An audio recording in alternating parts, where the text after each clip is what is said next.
മറ്റൊരു പ്രധാനപ്പെട്ട വാർത്തയിലേക്കാണ്. കോഴിക്കോട് യുവാവിന് കുത്തേറ്റു എന്നൊരു വാർത്തയാണ് വരുന്നത്. പുതുപ്പാടിയിലാണ് സംഭവം ഉണ്ടായിരിക്കുന്നത്. 100 രൂപയെ ചൊല്ലിയുള്ള തർക്കമാണ് ഇത്തരത്തിൽ ആക്രമണത്തിൽ കലാശിച്ചത് എന്നാണ് പുറത്തുവരുന്ന വിവരം. താമരശ്ശേരി കിടവൂർ സ്വദേശി രമേശിനാണ് കുത്തേറ്റത്. ബന്ധുവും മരുമകനുമാണ് ആക്രമിച്ചത് എന്നാണ് പുറത്തുവരുന്ന വിവരം.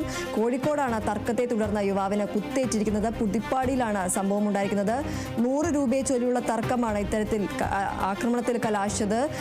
താമരശ്ശേരി കിടവൂർ സ്വദേശി രമേശിനാണ് ബന്ധുവിന്റെയും മരുമകന്റെയും ആക്രമണത്തിൽ കുത്തേറ്റിരിക്കുന്നത്.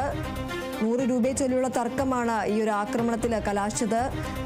കിടവൂർ സ്വദേശി രമേശിനാണ് കുത്തേറ്റത്. ബന്ധുവും മരുമകനുമാണ് ആക്രമിച്ചത് എന്നാണ് ലഭിക്കുന്ന വിവരം.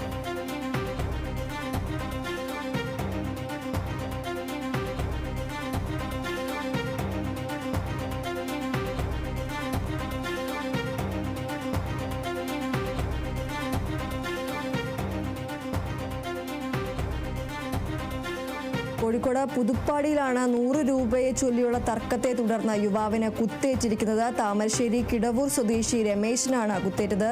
ബന്ധുവും മരുമകനുമാണ് കുത്തിയത് എന്നാണ് പുറത്തുവരുന്ന വിവരം. തർക്കത്തെ തുടർന്നാണ് യുവാവിന് കുത്തേറ്റിരിക്കുന്നത്. 100 രൂപയെ ചൊല്ലിയുള്ള ഒരു തർക്കമാണ് ഇത്തരത്തിൽ ആക്രമണത്തിൽ കലാശിച്ചത്. ഇതിലാണ് താമരശ്ശേരി കിടവൂർ സ്വദേശി രമേശിന് പരിക്കേറ്റത്. ബന്ധുവും മരുമകനുമാണ് രമേശിനെ കുത്തിയത് എന്നാണ് പുറത്തുവരുന്ന വിവരം. ഇത് സംബന്ധിച്ച് കൂടുതൽ വിശദാംശങ്ങൾ വരേണ്ടതുണ്ട്. കോഴിക്കോടാണ് തർക്കത്തെ തുടർന്ന് പുതുപ്പാടിയിലാണ് തർക്കത്തെ തുടർന്ന് യുവാവിന് കുത്തേറ്റിരിക്കുന്നത്. 100 രൂപയെ ചൊല്ലിയുള്ള തർക്കമാണ് ഇത്തരത്തിൽ ആക്രമണത്തിൽ കലാശിച്ചത്. കിടവൂർ സ്വദേശി രമേശിനാണ് ബന്ധുവിന്റെയും മരുമകന്റെയും ആക്രമണത്തിൽ കുത്തേറ്റിരിക്കുന്നത്.